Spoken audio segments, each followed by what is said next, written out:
La série d'audiences du Premier ministre Daniel Kablan-Duncan a commencé ce matin avec la délégation de la Société financière internationale, SFI.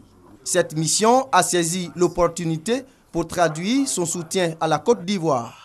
Il y a des projets dans le secteur de l'énergie encore.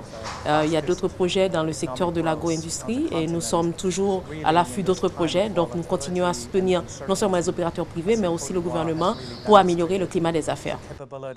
Après la SFI, c'est une délégation japonaise qui a été reçue par Daniel Kablan-Duncan.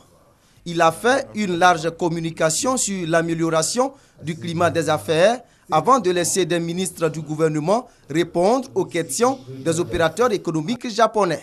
Le gouvernement du Japon va soutenir la croissance économique de la Côte d'Ivoire à travers le APD, aide publique de développement.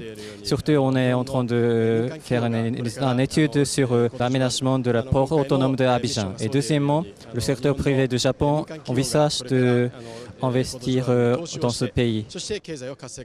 S'agissant toujours d'investissement, le groupe Ecobank a rassuré le chef du gouvernement du maintien de ses installations à Abidjan et de sa volonté de poursuivre ses investissements en Côte d'Ivoire.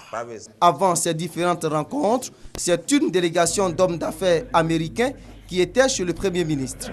Au cours des entretiens, la mission a annoncé l'ouverture d'un bureau chargé de la promotion des investissements privés à l'étranger en Côte d'Ivoire. En Afrique, en 2015, les investissements jusqu'à 2 milliards 600 millions de dollars l'année dernière, dont la moitié était dans le domaine de l'énergie.